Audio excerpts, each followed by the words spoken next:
Hi, Mrs. Singerly here, and today we are going to be talking about structures that can be found in cells. And the first thing we're going to talk about is the cell membrane, which is also known as a plasma membrane, something that is found in every single kind of living organism. So bacteria, plant, animal, fungus, protists, they're found everywhere. And so this cell membrane, what it does is it protects the cell from the outside environment.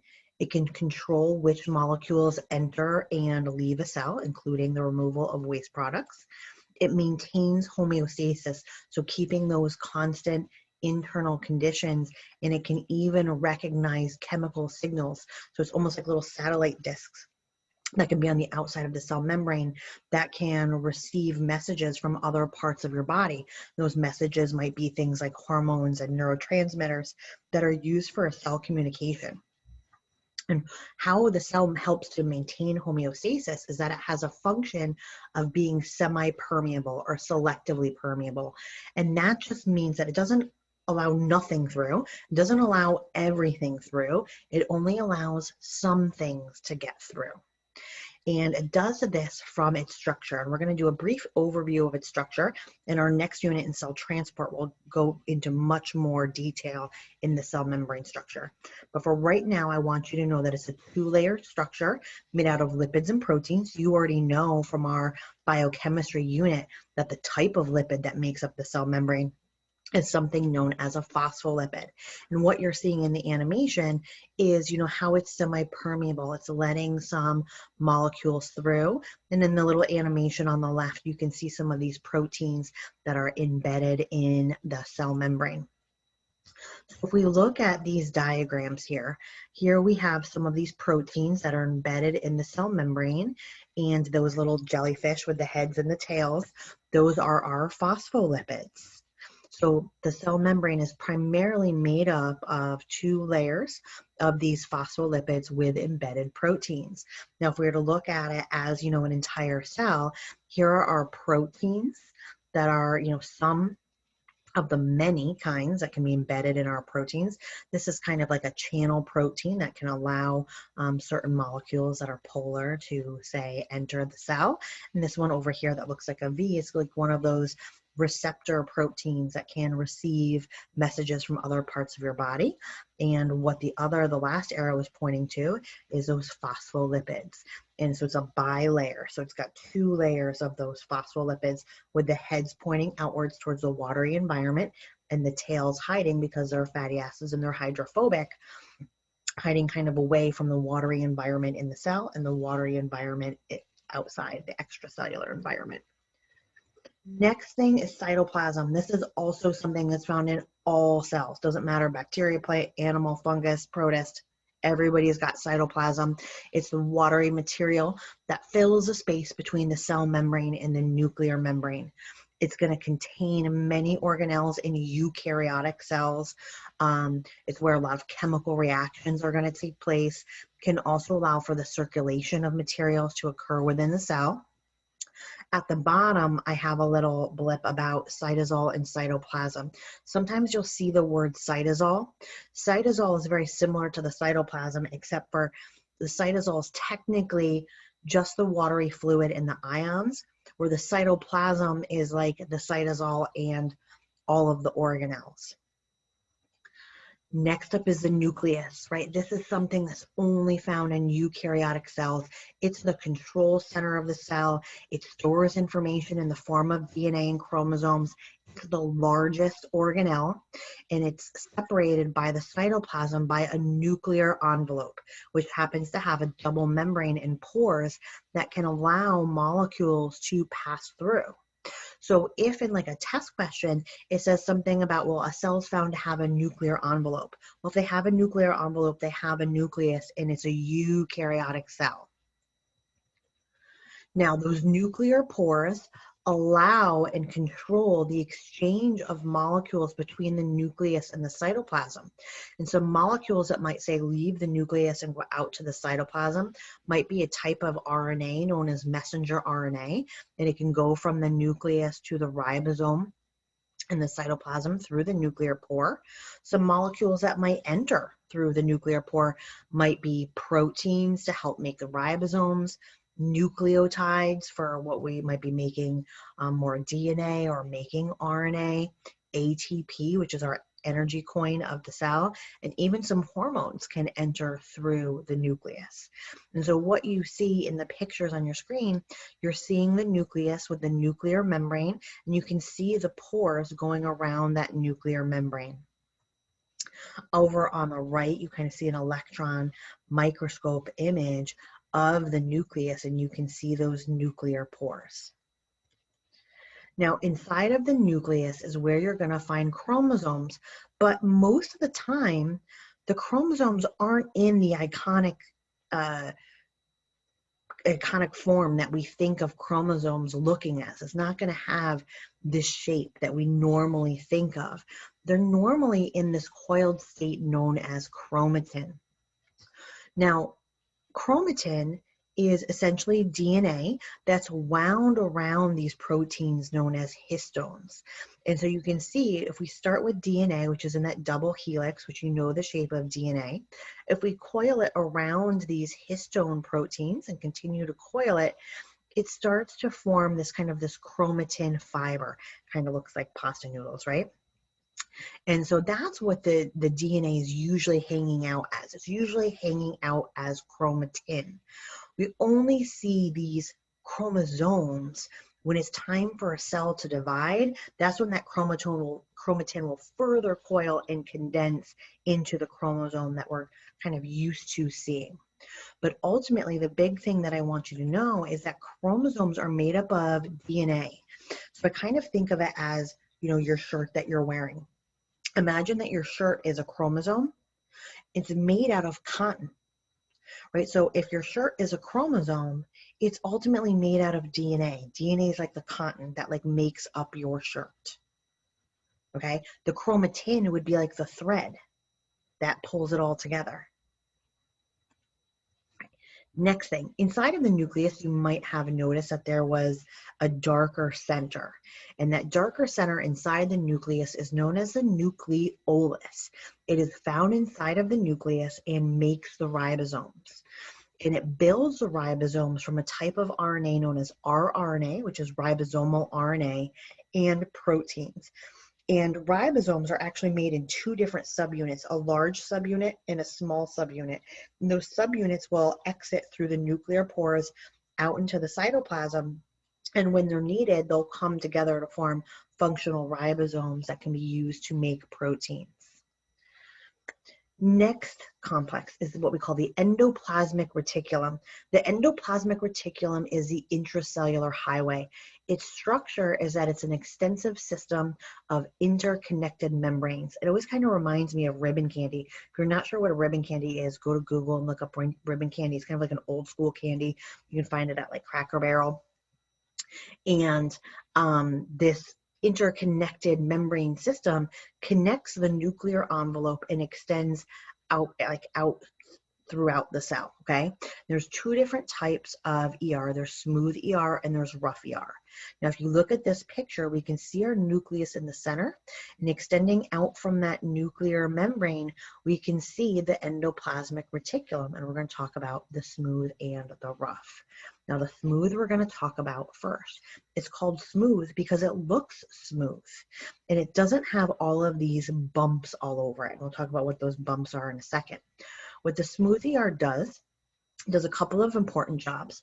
One, it synthesizes lipids, such as oils and phospholipids, steroids, so things like cortisol and cholesterol and corticosteroids and certain sex hormones, which are steroid-based, which are things like testosterone and estradiol. So it's going to synthesize those lipids. It's going to hydrolyze glycogen into glucose in the liver to help maintain blood glucose level. So hopefully remember, glycogen is a polysaccharide. It's highly branched and it's stored in the liver. And so it's going to be hydrolyzed or broken apart in that smooth ER. And another important process that it does is it can process toxins and drugs in the liver. So it can do detoxification as well, right? So I have a picture of a phospholipid here because a smooth ER can make structures like phospholipids, and then I have detox because it's also kind of involved in these detoxification processes. Now,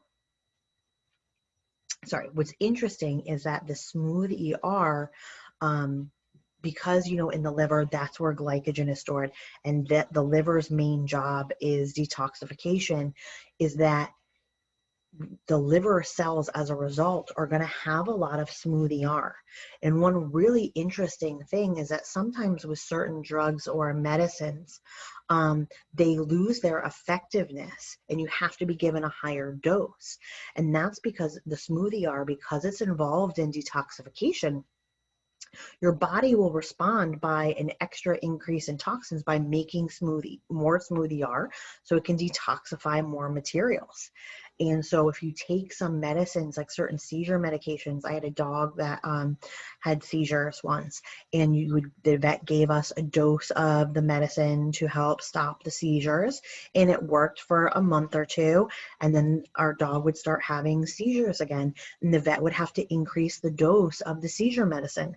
And this kind of kept happening, and it kept happening because as we were giving the dog the medicine to control the seizures, their body and their liver cells responded by making more smooth ER. And so now it took a higher dose to get the same effectiveness of that treatment. Now, the other type of endoplasmic reticulum is the rough ER. And the rough ER is called the rough ER because it looks rough. It has all of these bumps on it. And those bumps are ribosomes. Now, this rough ER is kind of this membrane channel, this intracellular highway that can transport materials to other parts of the cell. And it's called rough because it's covered with ribosomes, whose job is to produce proteins. Okay, so here we have a little animation from the amoeba sisters again, where we have this rough ER. And you can see these little protein factories, these little ribosomes that are taking amino acids and using them to build proteins. And notice this is all really connected to the nucleus. Now, proteins are packaged, once they're made at the ribosome, they're packaged into vesicles for export. And then the question asks, well, what cells do you think would have a lot of rough ER? So cells that would have a lot of rough ER have to be making a lot of proteins that are going to be exported out of the cell. So we have to think of organs that are making a lot of proteins that are going to be exported. And those would be cells maybe like the pancreas. The pancreas makes a lot of hormones such as insulin. It also makes a lot of digestive enzymes. White blood cells make a lot of proteins called antibodies that get excreted out of the cell. And so these cells are going to have a lot of rough ER because they're making a lot of proteins that are getting exported out of the cell. All right. Now, ribosomes. We talked about with pro and eukaryotic cells that there's two different types. There's 70S ribosomes and there's 80S ribosomes. So I want you to remember that prokaryotes are going to have the 70S kind and eukaryotes are going to have the 80S kind. Ribosomes can be found not just on the rough ER, but they can also be found throughout the cell on the cytoplasm. And their job is to produce or synthesize proteins. Some of them are going to be secreted out of the cell. Some are going to be inserted into the membrane. Some are going to be transported in vesicles, which are like a small membrane sac, to other organelles. And I do want you to know that the ribosome itself is made out of two subunits. And you can see in both of these animations on your screen, it's made out of this large subunit and a small subunit. And you can see that, you know, especially in the amoeba sisters one, you can see that we have a chain of amino acids being produced out of these little ribosome factories. And so essentially what we're making is a polypeptide. In this picture all the way on the left, we can see our ribosome in brown making our polypeptide, which is going to be kind of put into what they call the lumen, the inside of the endoplasmic reticulum, and it's getting pinched off in a little membrane sac called the vesicle, and it's going to be kind of transported someplace else, which we're going to talk about in a second. Now, there are free ribosomes or there's bound ribosomes. And generally, the free ribosomes, they're going to be free. They're not bound to the rough ER, so they're going to be suspended out in the cytosol. And they're going to be making proteins that are generally going to stay within the cell. The bound ribosomes, those ribosomes that are attached to the rough ER, those are going to be making proteins that are generally going to be exported out of the cell. Next organelle is the Golgi apparatus or the Golgi body. And I want you to think about this as kind of the UPS center of the cell. What they're doing is they're modifying proteins by adding molecules such as carbohydrates. So we might be taking a protein and making it a glycoprotein by adding a little carbohydrate group to it. And so we call it the kind of the UPS center because it's finishing, sorting, and shipping cell products. So it's going to get a protein that's made from the ribosome, right? It's going to maybe pack it up. It's going to put some packing material in it to make it safe, or maybe some bubble wrap. It's going to put the UPS sticker on it. It's going to tape the package and get it ready to be shipped out of the cell. Now, in real world, what they're doing is when they're receiving that protein, maybe they're adding a carbohydrate molecule to it. Maybe they're removing part of the polypeptide to make it functional. That's what happens with insulin. And then that's what's getting it ready to be kind of shipped out of the cell. What the Golgi body looks like is it looks like a kind of a flattened stack of pita bread. And so it'll have this kind of pita bread stacked on top of each other. Sometimes you'll see these little vesicles on either side of it. And there's kind of a receiving side of the Golgi body. And then it will kind of get modified and finished and sorted and processed. And then it has a shipping side of the Golgi body where the molecules will ship. What you see in the middle is what this would look like under an electron microscope. And again, you can see it kind of looks like this stacked of upside down, pita bread kind of stacked on top of each other. And you can see all these kind of vesicles maybe coming off of this shipping end of it. All these kind of organelles that we've talked about so far make up something that's called the endomembrane system. Endo means in, membrane means that it's going to have kind of this lipid bilayer. Think of like kind of like all of these kind of like oil bubbles, right? And they're going to work together to modify, package, transport lipid and proteins. And so our endomembrane system, or our secretory pathway, is going to include the nucleus, the ER, the endoplasmic reticulum, ribosomes, Golgi bodies, and vesicles. And what you see in your screen is a protein. The purple one was made by a ribosome on the rough ER.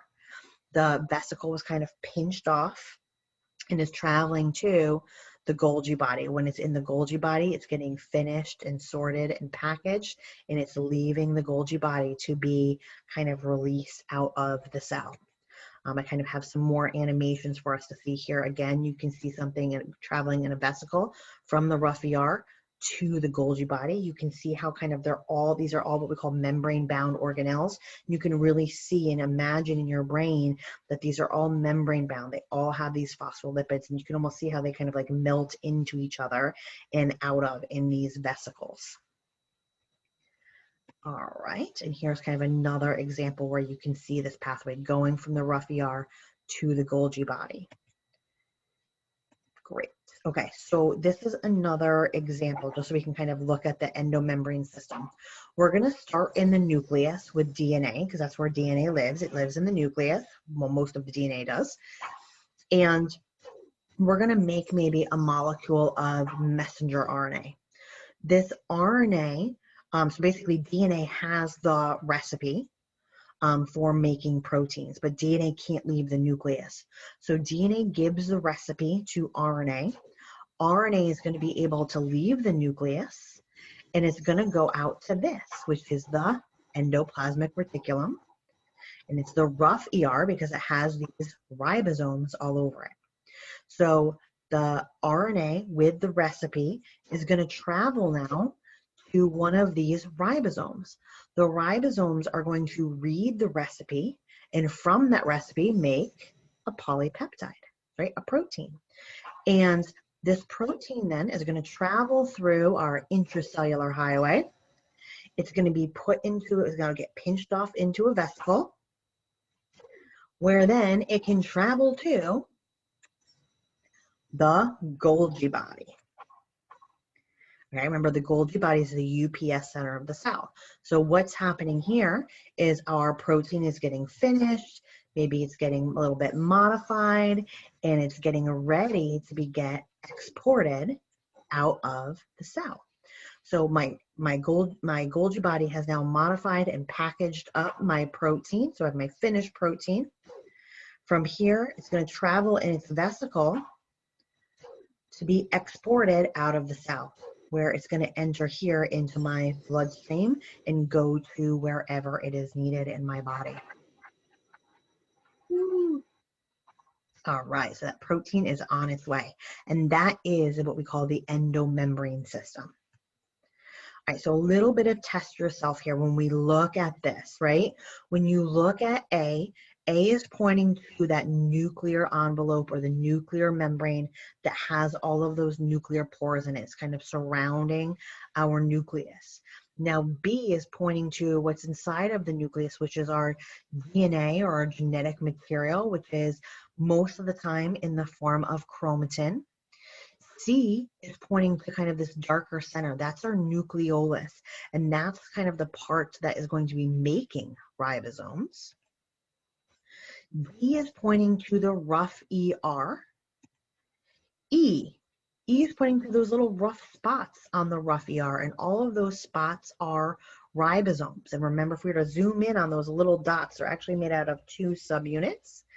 And F is specifically pointing at one of those nuclear pores that are on the nucleus. Great. Next one. Next is a lysosome. So this is a membrane-bound organelle, something that's only found in eukaryotes. Now remember, what does lysis mean? Lysis means to break or to split, and that's exactly what the function of the lysosome is. It is going to break and split things.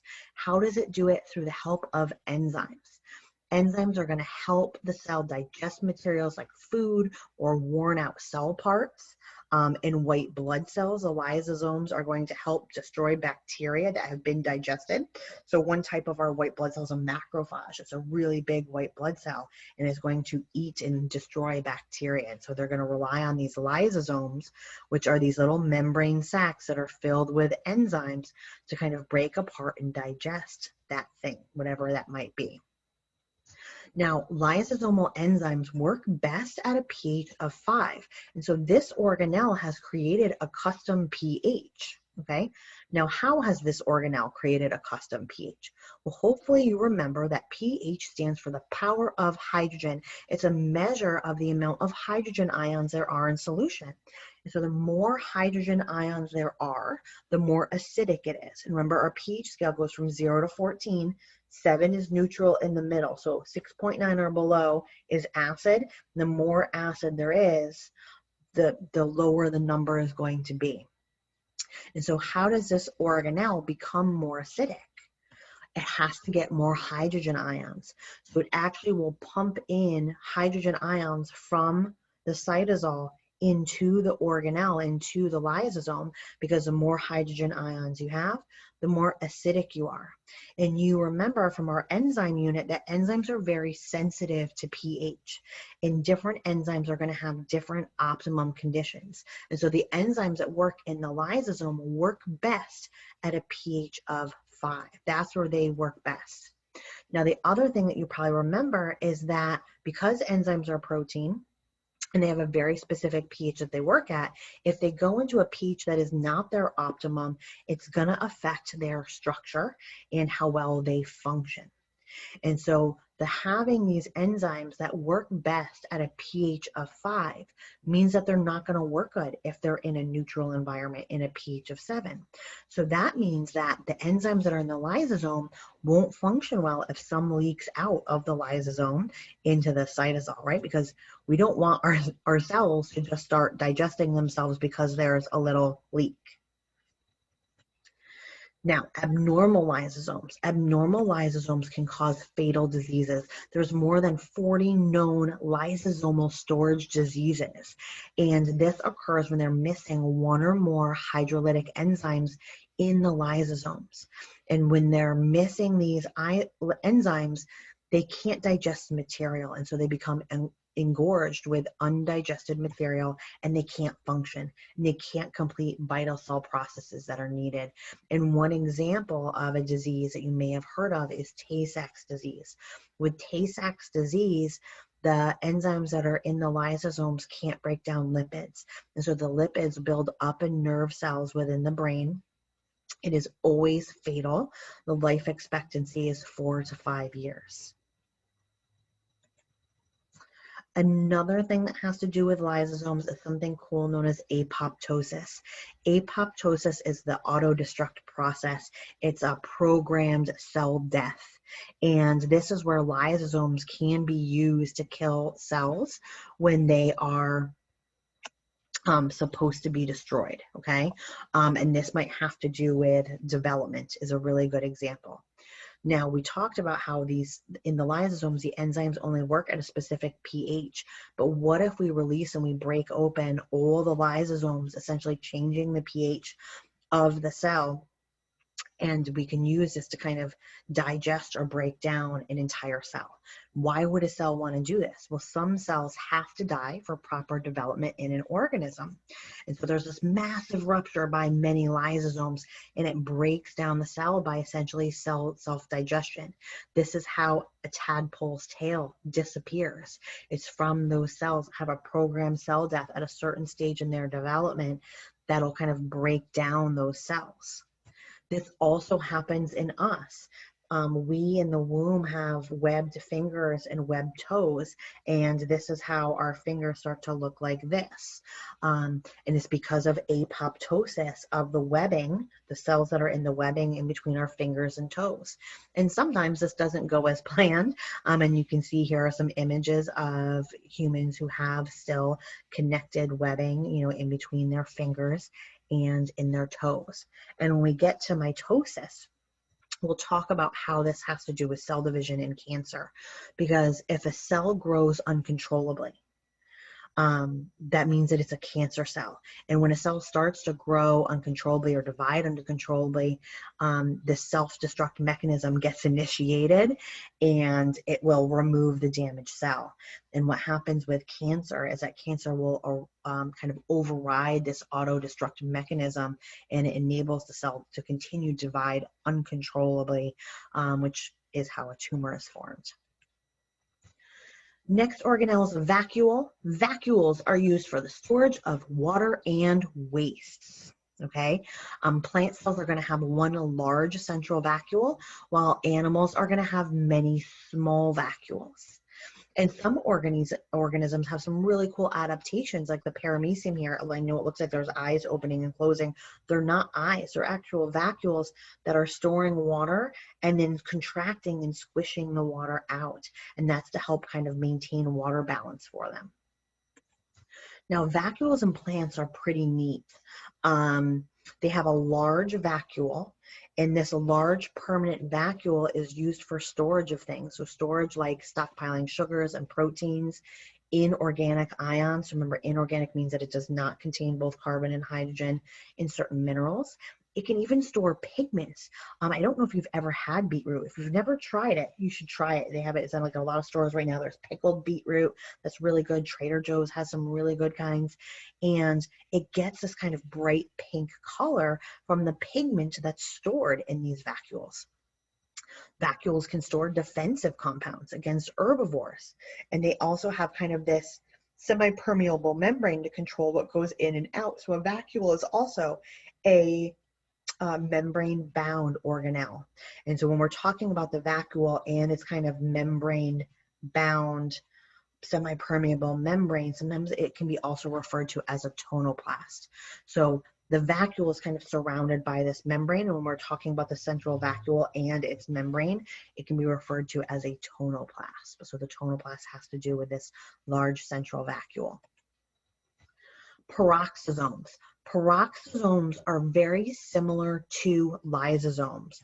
They're another kind of digestive enzyme sacs, and their job is to break down fatty acids and sugar that can be transported to the mitochondria for respiration. It can also detoxify alcohol and other poisons. The problem is when they're doing these great things, they make a byproduct, something that they made that they didn't intend to make, and it's hydrogen peroxide, which is H2O2. Problem with hydrogen peroxide is it's toxic. We don't want hydrogen peroxide in our bodies. And so enzymes, specifically the enzyme known as catalase, is going to break down that hydrogen peroxide, H2O2, into harmless products like water and oxygen. So inside those peroxisomes are the enzymes catalase, which can convert the toxic hydrogen peroxide into things like water and oxygen. And they're also going to be membrane-bound organelles. So they're going to look very similar to lysosomes. They're going to look very similar to the small vacuoles that are in animal cells. But peroxisomes and lysosomes are going to be filled with enzymes. All right. Now, we're going to talk about next what we call the energy-converting organelles. And so cells need energy. They need energy to maintain their daily life functions. They need it for growth. And they're going to make energy by taking food and digesting it, taking in oxygen, using it to make ATP, and then removing any waste products. And hopefully you know by this point that ATP is the energy coin of the cell. It's energy that can be directly used by the cell. And our main energy converting organelle that's going to be making all of this ATP is the mighty mitochondria. It is a cell's powerhouse. It releases energy in the form of ATP from molecules like sugar, but there are other kinds during cellular respiration. And this is something that's going to be found in all eukaryotic cells, including plants and animal cells, because you have to have energy to be alive, right? If you're not making energy, you're not alive. And so this is what the mitochondria is going to do. Now, the mitochondria has a very particular structure. It has two membranes. It has a smooth outer membrane and a highly folded inner membrane. If you think of taking a shopping bag from the grocery store and crumpling it all up and then putting it into another, grocery bag. That's like our mitochondria. We have a squished up bag in the middle, highly folded bag with a smooth bag on the outside.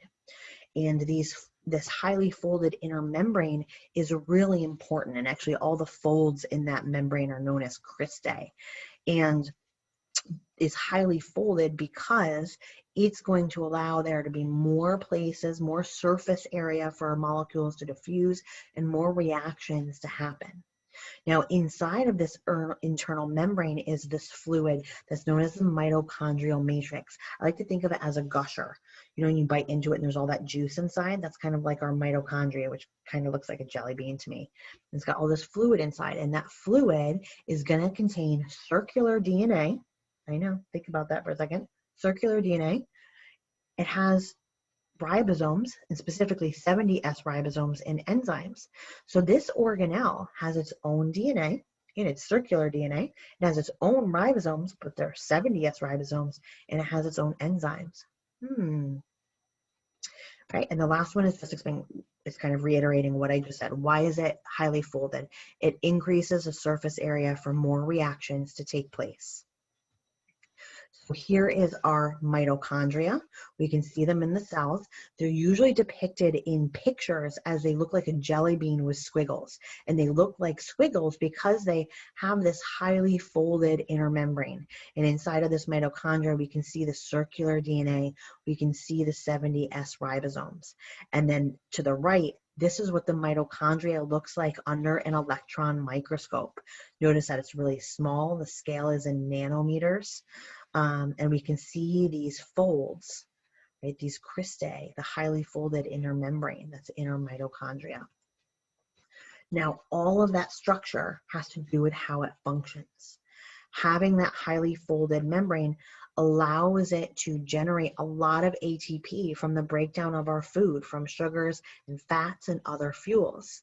And this mitochondria is able to do this and make massive amounts of ATP in the presence of oxygen, which is something known as aerobic respiration.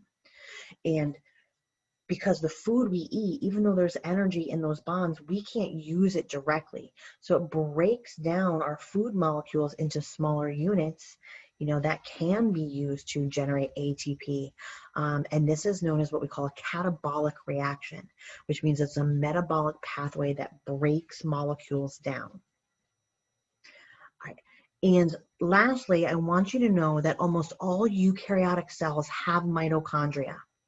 Okay, some cells are going to have thousands of mitochondria in one cell, and we found that the number of mitochondria is correlated with the amount of aerobic metabolic activity, basically meaning that the more active a certain type of cell is, right, the more energy that's needed, which means there needs to be more mitochondria to make more ATP. So what cells, what parts of your body need a lot of energy that are really active? Well, there's two kinds. There's muscle cells. They're really active and they need a lot of energy. And so our muscle cells are going to have a lot of mitochondria. Our nerve cells, think about how many thoughts and things your body is doing all the time. All of that requires energy. And so our nerve cells are also going to have a lot of mitochondria. And mitochondria are everywhere. Here we're looking at an animal cell. And notice on the right, a plant cell, and we've got mitochondria in both the animal and the plant cell, right? Because we need to have energy to do life functions, to maintain homeostasis, to respond to stimuli, to grow and develop. And it doesn't matter if you're an animal or a plant, we've got to do it. And so we need mitochondria to make that energy. All right, and that is where we're going to stop for today in this lesson. I hope that it was helpful, and I'll see you back here tomorrow to learn more about cells.